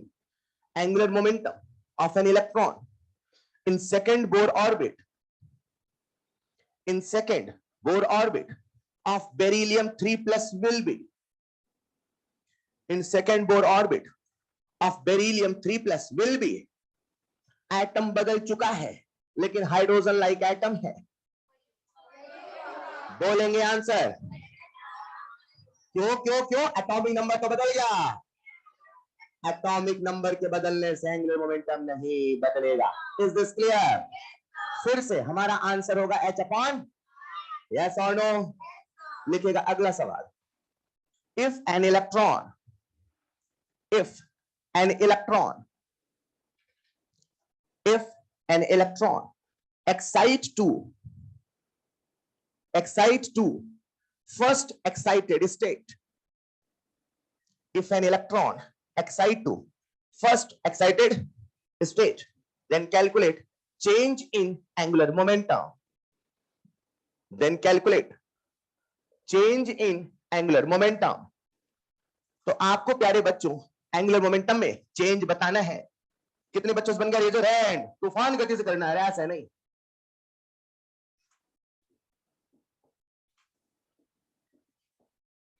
आ गया होगा answer? And answer is h upon, is this clear? लिखिएगा अगला सवाल,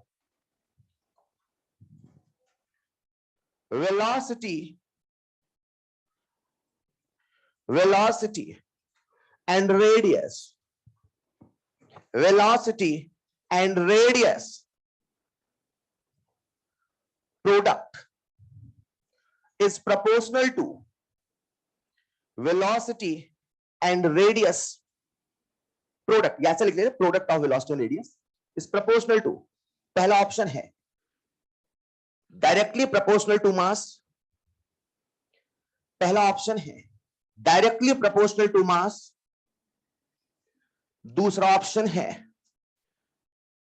डायरेक्टली प्रोपोर्शनल टू मास, दूसरा ऑप्शन है इनवर्सली प्रोपोर्शनल टू मास।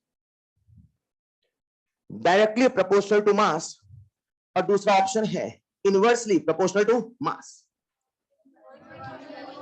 सबसे बन गया होगा? फिर से आप सबके जहन में फॉर्मूला आया होगा एंगुलर मोमेंटम का, बोलो हाँ या ना। एक मजे की बात देखना प्यारे बच्चों, ये जो m है मैंने इधर भेज दिया, क्या 2 पाई m बन गया? यानी जो वेलोसिटी और रेडियस का प्रोडक्ट है क्या वो मास के इनवर्सली रिलेशन इनवर्सली प्रोपोर्शनल है?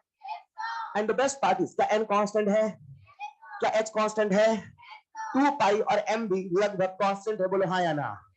मैंने बोला m लगभग कांस्टेंट है बिकॉज़ आप सब शायद ऐसा खुद से पढ़े हो, rest mass of electron and moving mass of electron, yes और नो? ऑलराइट, अभी फिलहाल हम लोग मान के चल रहे हैं रेस्ट मास, क्या मान रहे हैं? क्या ये भी कांस्टेंट है? यानी दुनिया का कोई भी एटम हो वेलोसिटी और रेडियस का प्रोडक्ट कांस्टेंट है। एक बढ़ेगा तो एक घटेगा, एक घटेगा तो एक बढ़ेगा, ताकि वो कांस्टेंट मेंटेन रहे। Is clear? लिखिएगा अगला सवाल। वेल आंसर इज इनवर्सली, हाँ या ना? लिखिएगा angular momentum, angular momentum of n electron, angular momentum of n electron is proportional to, पहला ऑप्शन है r, दूसरा ऑप्शन है 1/r, तीसरा ऑप्शन है √r, चौथा ऑप्शन है 1/√r। Angular momentum is proportional to, angular momentum is proportional to, जो angular momentum है वो किसके प्रोपोर्शनल है? r, 1/r, √r और 1/√r। बता दे जमाने को, बता दे, बता दे। चलिए अब ये जो सवाल है बहुत सारे बच्चे घूम जाते हैं, इसे ही कहते हैं थोड़ा सा घूमिए। mvr = nh/2 पाई, हाँ या ना? अब आपने क्या कहा, सर हमसे पूछा है एंगुलर मोमेंटम किसके प्रोपोर्शनल। आधी जनता क्या करती है, आर को यहां भेज देती है। भूल न जाना अब ये एंगुलर मोमेंटम नहीं बचा। अगर उसे एंगुलर मोमेंटम बचाना है तो मुझे आर को उधर भेजना नहीं है, अब मुझे यहीं पे कहीं रिलेशन को खोजना पड़ेगा। आप सब जानते हैं रेडियस का फॉर्मूला, जानते हैं 0.5 × n²/z, ये एंगस्ट्रॉम होता है पिकोमीटर। यानी आप कह सकते हैं इससे जो r है क्या वो m² के प्रोपोर्शनल है, यानी जो n है क्या वो √r के प्रोपोर्शनल है।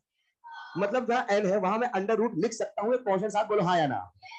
सवाल हमसे केवल प्रोपोर्शनलिटी पूछा है, क्या पूछा है? प्रोपोर्शनलिटी। जल्दी से बता दो mvr is proportional to r और √r, so answer will be √r। चलेगा? लिखिएगा अगला सवाल, बोलो। Calculate, calculate first separation energy, calculate first separation energy, first separation energy for an electron. Calculate first separation energy. जब मैं बोर्ड पे आपका ध्यान बोर्ड पे किया, I will not repeat again, याद रखिएगा। आप सवाल करते रहेंगे तो छूट जाएंगे। Calculate first separation energy for an electron in helium plus. हाथ खड़े करना है, आंसर बोलना नहीं है। In helium plus first separation energy हमसे हीलियम प्लस का पूछा है। सबसे बन गया होगा? शानदार जवाब, सबसे बन गया क्या? फर्स्ट सेपरेशन बोला है, मतलब कहां से कहां ले जाओगे? 2 से इनफिनिट। अगर होता हाइड्रोजन, अगर होता हाइड्रोजन तो क्या 3.4 होता? मगर ये हाइड्रोजन नहीं है, ये कौन है? Helium plus. तो आंसर विल बी 3.4 × 4। यस और नो? बहुत अच्छे। कितने बच्चे बन गया था इधर? तो सेपरेशन एनर्जी बराबर 3.4 × 4, बोलो हाँ या ना। आंसर बता दो फाइनल। 13 पॉइंट चलेगा। ईवी, यस और नो? लिखिएगा अगला सवाल, अगला सवाल। Calculate, calculate second excitation potential, calculate second excitation potential, second excitation potential. आपके सामने टेबल भी बनी है ताकि आप बार बार टेबल देखें, लेकिन याद रखिएगा ये सवाल आपको तभी बनेगा ऑलरेडी टेबल आपको याद होगी। Calculate second excitation potential for an electron in hydrogen atom. Second excitation potential for an electron in hydrogen atom, for an electron in hydrogen atom. बन गया होगा? कितने बच्चे बन गया? Raise your hand. ये जो आपके सामने डायग्राम बना है ये हाइड्रोजन का कि हीलियम का? सेकेंड एक्साइटेशन पोटेंशियल यानी कहां से कहां भेजना है?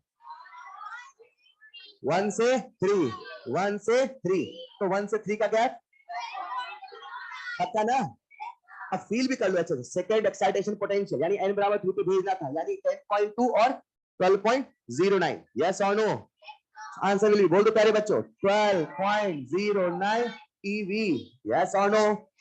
लिखिएगा अगला सवाल, इन विच ट्रांजिशन, हाँ बोलो।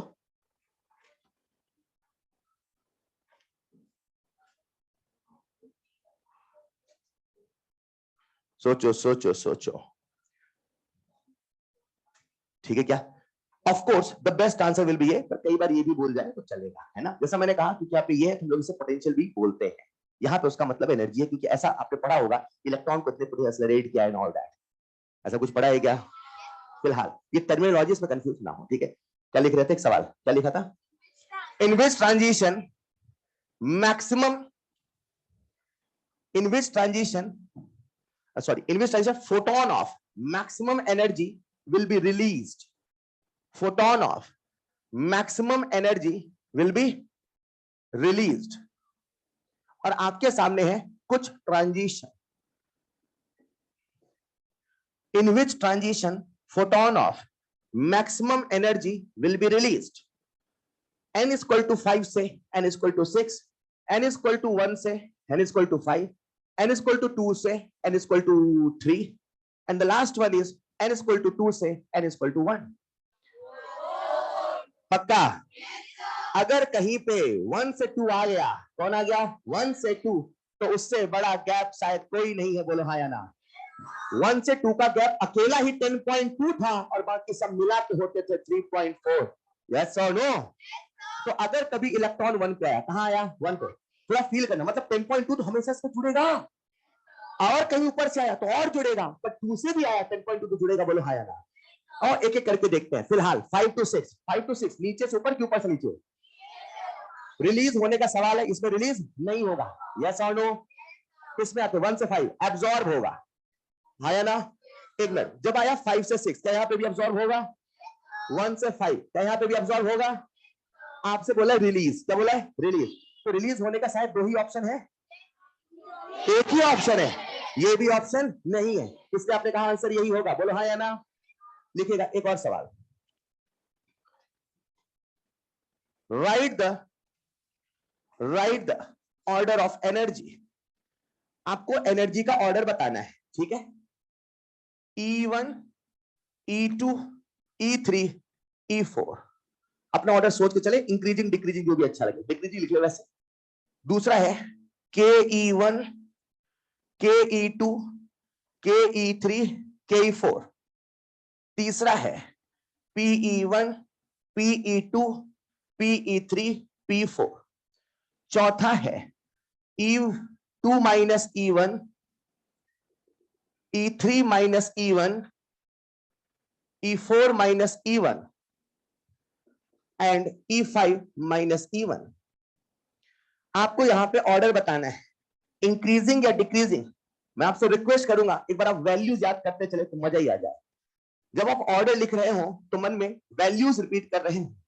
जैसा मैंने आपसे कहा हमें वैल्यूज याद करनी है, बार बार बोलेंगे तो ही याद होगा, अपने आप आपके दिमाग में नहीं घुसेगा। Keep this in mind.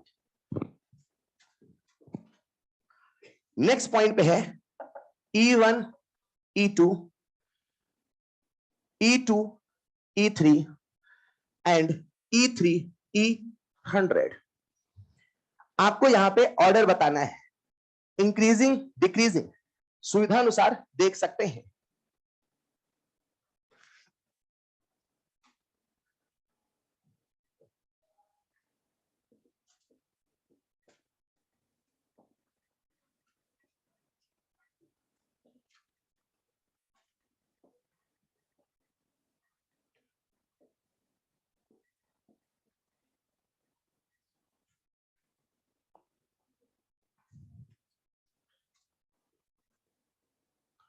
Repeat कर देता हूं मैं। फोर्थ वाला है E2 minus E1, E3 minus E1, E4 minus E1, E5 minus E1। Last वाला है E1 minus E2, E2 minus E3, E3 minus E100। Last वाले में सब में लगा ले मॉड, लास्ट वाले में सब में लगा ले मॉड।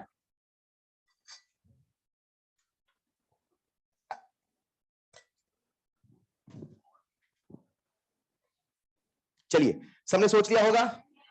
पहला वाला बोलेंगे, पहला वाला ऐसा होगा। अगला वाला सबको याद है, सबसे बढ़िया ना, नहीं बना। टोटल एनर्जी था निगेटिव, तो काइनेटिक एनर्जी था पॉजिटिव। टोटल एनर्जी बढ़ता है, काइनेटिक एनर्जी घटता है।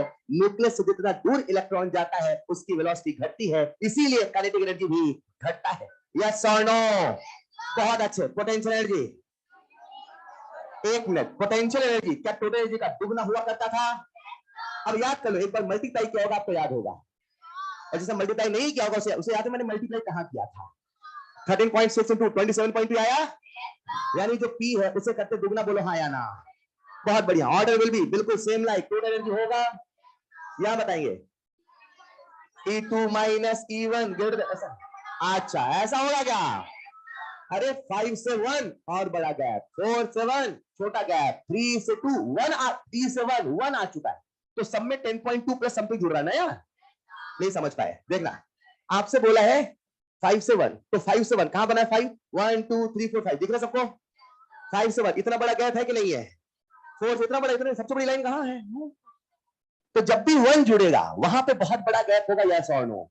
आइए देखते हैं लास्ट वाले में E1 E2 E2 E3 E3 E100। E3 से E100 वो बड़ा नहीं है, सिर्फ बस नंबर बड़ा है। जितना बड़ा नंबर उतना बड़ा एनर्जी गैप नहीं है। 1 से 2 का गैप है 10.2 और 2 से लेके इनफाइनाइट तक केवल 3.4। 100 क्या है सर? आप 1 मिलियन लिख दो। नहीं समझे? क्लियर? तो बताएं सबसे बड़ा कौन होगा इसके बाद? पक्का? पक्का ना? पक्का?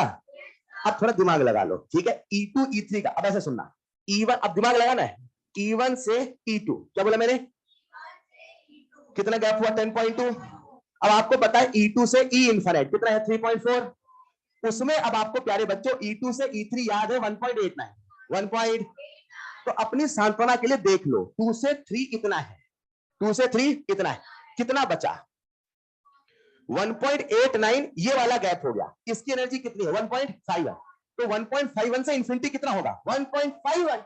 यानी अगर ये 1.89 है तो अगला पूरी दुनिया मिला के कितना होने वाला? आई एम डैम श्योर इससे छोटा होने वाला।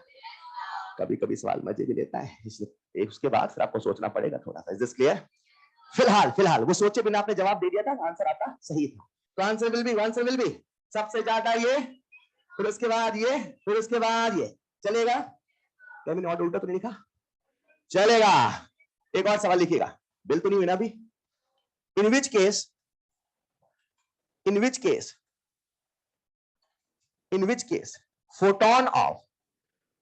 photon of maximum EV will absorb?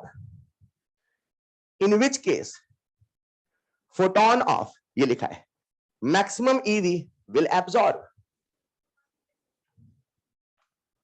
In which case photon of maximum EV will absorb? आपके सामने है 4 option. In which case photon of maximum EV will absorb, और आपके सामने 4 ऑप्शन। सभी लोग तसल्ली से सोच लें, आंसर बोला ना करें, हाथ खड़े कर दिया करें बस।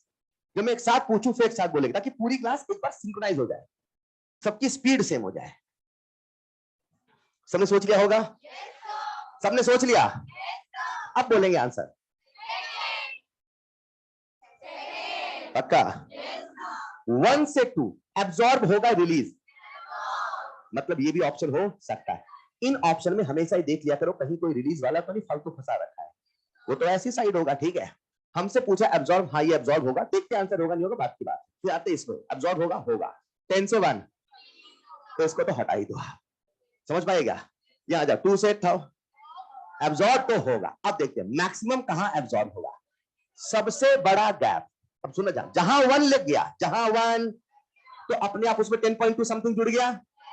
अब देखते हैं, ये है 1 से 2, ये है 1 से 4। आई एम डैम श्योर 1 से 4 1 से 2 से बड़ा है, मतलब उससे तो आंसर यही होने वाला है।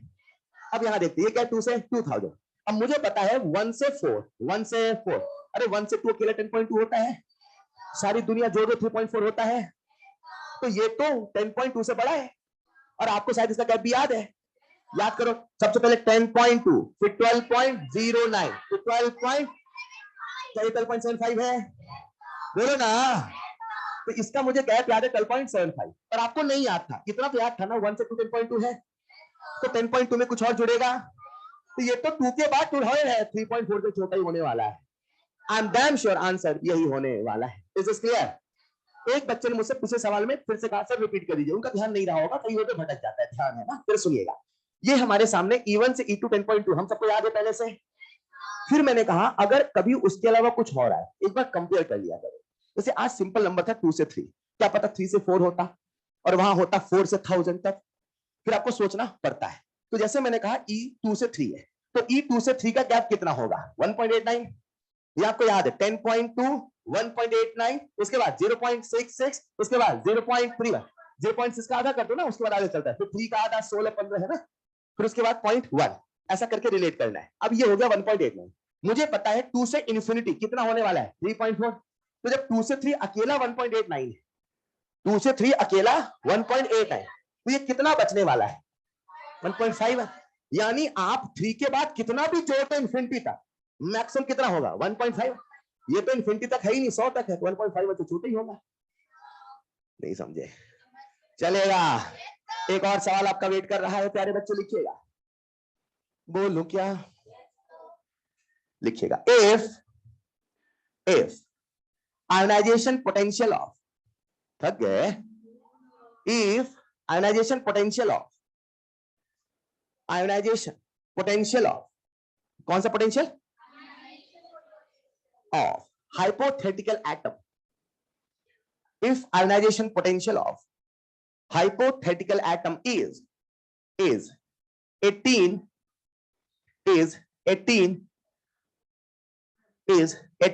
eV, मैं eV लिख रहा हूं, वैसे होना चाहिए volt, is 18 eV, then calculate first part E1, second part energy of second excited state, energy of second excited state, then calculate E1 second part energy of second excited state, and third part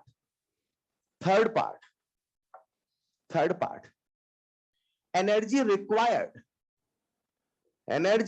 required to excite an electron, energy required to excite an electron from n is equal to 1 to n is equal to 2, to excite an electron from n is equal to 1 to n is equal to 2। अरे बच्चों बहुत मजा आता है सवाल करने में, अगर आधे घंटे सवाल और कर लेते ना तो मजा ही आ जाता।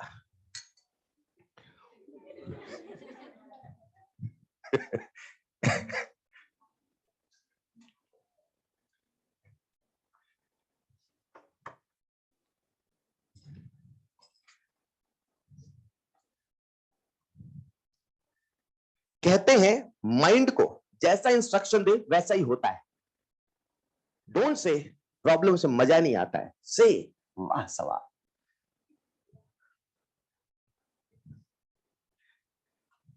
और स्पीड में करने का तो और ही मजा है। इन्हीं चैप्टर्स में आपकी कैलकुलेशन इंप्रूव होती है जब आप बार बार सवाल करते हैं, थोड़ा फील करते चले और करते चले। एक ना बने तो अगले में सीखेंगे, न जाने कितने सवाल हैं, बस सीखते चले। जब आप बिल्कुल फ्लुएंटली आंसर देंगे तभी तक सवाल चलता है। चलिए, सबने सोच लिया होगा। अब ये जो प्यारे बच्चों सवाल है, ये अपने आप में एक नया सवाल, आपको थोड़ा सा फील करना है, थोड़ा सा इमेजिन करना है, सवाल में स्टार लगा दीजिएगा। मैं यहां से आपको एक स्पेशल केस भी सिखा रहा हूं।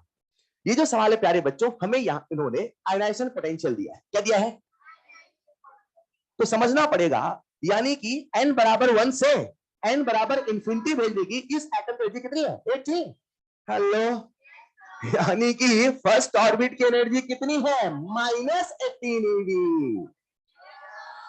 ये कितने समझ पाए थे? Raise your hand. बहुत बढ़िया, शानदार। अरे ये मिलते ही हमारा जीवन आसान नहीं हो गया। एक मिनट, क्या आप सबको हाइड्रोजन एटम की एनर्जी याद है? एनर्जी का फॉर्मूला बोल के बता दो। -13.6 into Z square upon n square. First orbit की एनर्जी -13.6 अपॉन 1 स्क्वायर। सेकेंड की एनर्जी -13.6 अपॉन 2 स्क्वायर। थर्ड की एनर्जी -13.6 अपॉन 3 स्क्वायर। अगर फर्स्ट की एनर्जी मिल गई तो बाकी सबके निकालना आसान नहीं है। अपॉन ऑर्बिट नंबर का स्क्वायर तो करना है। यस और नो? तो प्यारे बच्चों, E2 बराबर क्या लिखूं मैं बता दो? -18/4। अच्छा, सेकंड एक्सरसाइज से बोला है तो n बराबर 3 का स्क्वायर 9 एंड आंसर इज, नहीं समझे? अब आपसे अगेन पूछा है energy required to excite electron from n बराबर 1 टू n बराबर 2, और आपको वो भी निकालना पड़ेगा। मैं एक्चुअली वही निकाल रहा था, ठीक है? जरा सुनिएगा। तो ये हो गया हमारे सामने E3। E2 निकाल लोगे -18 by, what is the answer? कितने बच्चों ने कर लिया था पहले बता दो। चलो, पूरी क्लास नहीं कर पाई थी, समझ पा रहे क्या? ये था 4 पॉइंट, बोलो ना। अब ये सेकंड की एनर्जी है, क्या हमें फर्स्ट की एनर्जी पता है? -18। इन दोनों का डिफरेंस बता दोगे? इन दोनों का जो डिफरेंस होगा, बोलो क्या होगा? बोलो बोलो बोलो।